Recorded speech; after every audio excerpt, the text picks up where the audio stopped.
Oi, pessoal! Sou eu, a Cindy novamente. Ainda na onda do sucesso mundial de Shogun, hoje a gente vai mergulhar em uma das obras mais icônicas da história dos mangás, Lobo Solitário, Kozuri Okami. Vocês provavelmente já ouviram falar desse clássico, mas eu quero levar vocês mais fundo, explorando o que torna essa obra tão especial. Vamos falar sobre o contexto histórico, os temas profundos, a narrativa envolvente e, claro, aquele final emocionante que me fez repensar o que é a verdadeira honra. Então prepara o chá ou o café e vem comigo.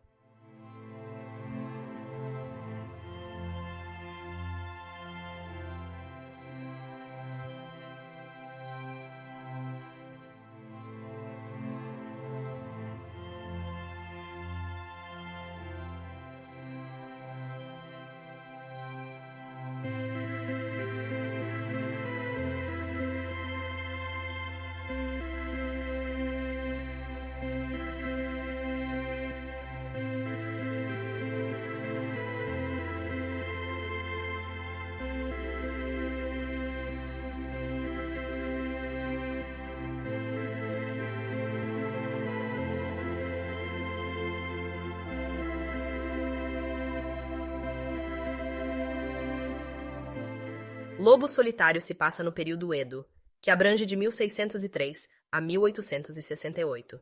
Esse foi um tempo em que o Japão estava unificado sob o shogunato Tokugawa, um governo militar centralizado. Em outras palavras, a história acontece logo após o período retratado na aclamada série Shogun, lançada em 2024 e que vocês devem estar acompanhando.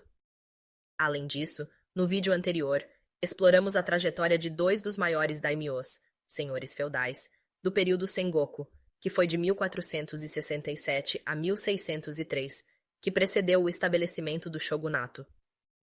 Assim, estamos embarcando em uma verdadeira viagem histórica, cobrindo os períodos que envolvem e contextualizam a narrativa de Shogun.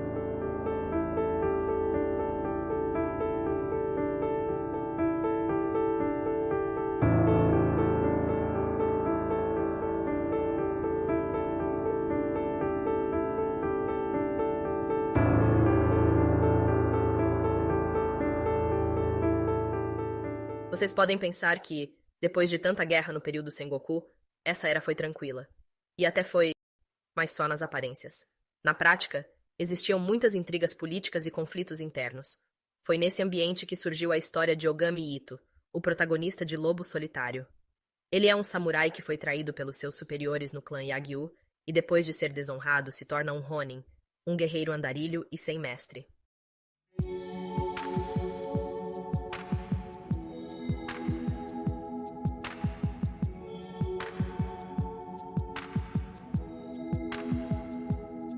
O sistema feudal do período Edo era cheio de regras, mas também era incrivelmente injusto. E essa é uma das grandes forças de Lobo Solitário. Ele não é apenas uma história de vingança, mas uma crítica à hipocrisia de um sistema que punia os justos e recompensava os corruptos. Ogami Ito, enquanto ele percorre o Japão como um assassino de aluguel, carregando seu filho pequeno Daigoro, em um carrinho de madeira. O pai, um homem marcado pela dor e pela vingança, e o filho, que ainda carrega a inocência de uma criança. Mas não se enganem, Daigoro também é um guerreiro em formação. Eles vivem no que Ogami chama de Caminho do Meio Fumado, o caminho para o inferno, onde buscam sobrevivência e justiça ao mesmo tempo. Apesar de ter sido batizado como Lobo Solitário em português, o título original da obra é Kozuri Okami, que pode ser traduzido por Lobo que leva o seu filhote. Essa designação vem de um trocadilho do nome do protagonista Ogami Ito. Uma das coisas mais impressionantes é como o mangá mistura cenas de ação brutal com momentos de profunda emoção. Você pode estar assistindo Ogami enfrentar dezenas de inimigos com sua espada e logo depois ver Daigoro brincando com uma rã. Esses contrastes deixam a história muito mais humana. Eu poderia passar horas falando sobre os detalhes dessa obra. O próprio nome de Ogami Ito é um exemplo fascinante, sendo composto pelos kanji, rezar, Ogami, e uma espada, Itou. Esses caracteres remetem à antiga posição honrada que ele ocupava como Kogi Kaishakunin, o executor oficial do Shogun. Embora o papel de carrasco possa parecer sombrio para nós ocidentais, na cultura japonesa, o ritual de seppuku era visto como um ato de honra, quase sublime, no qual o indivíduo inseria uma lâmina na própria barriga. E para evitar uma agonia prolongada, o executor oficial era incumbido de dar o golpe de misericórdia, decapitando-o. Em outras palavras, Ogami Itô, um mestre da arte da espada, rezava pela alma do executado com o golpe perfeito de uma lâmina em seu pescoço. A arte de Lobo Solitário é simplesmente espetacular. Gozeki Kojima, o ilustrador, tem um traço que é ao mesmo tempo detalhado e visceral. Você sente cada golpe de espada, cada gota de sangue. E Kazuo Koike, o roteirista, é um gênio em criar personagens e situações que testam os limites da moralidade. Cada capítulo é como um pequeno conto que se conecta a uma narrativa maior, o que é perfeito para quem gosta de histórias com camadas. Além disso, a obra traz uma pesquisa histórica impressionante. Você aprende sobre costumes, armas, técnicas de luta e até a política do período Edo, enquanto acompanha a trama. E isso sem nunca parecer uma aula maçante. Paralelos com a história. Os 47 Ronin. Nos próximos vídeos eu pretendo falar mais sobre esse caso também, mas só para adiantar. A história de Lobo Solitário tem paralelos com os 47 Ronin. Esse é um caso real que aconteceu no período Edo, em que samurais desonrados buscaram vingança pela morte do seu senhor.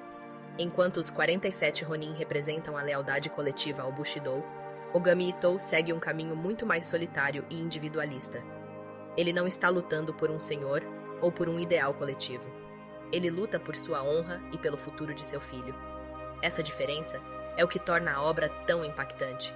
De qualquer forma, as duas perspectivas tratam do período de declínio da função do samurai, aprofundando os dilemas que enfrentavam, muitos dos quais viram sua função militar reduzida, e enfrentavam conflitos entre as realidades de sobrevivência e suas obrigações de lealdade, o Código do Bushido.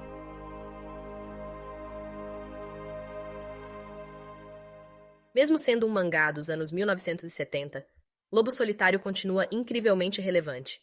Ele fala sobre temas universais como justiça, moralidade e o peso das escolhas que fazemos. Ogami é um homem que vive em um mundo onde o certo e o errado são frequentemente distorcidos pelo poder. Quem não consegue se identificar com isso, né? Outro ponto é como a relação entre pai e filho é explorada.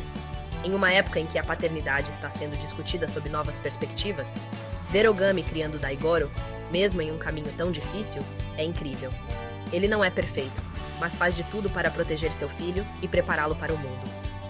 Para terminar, Lobo Solitário é muito mais do que uma história de vingança. É uma jornada sobre resiliência, amor e a busca pela redenção.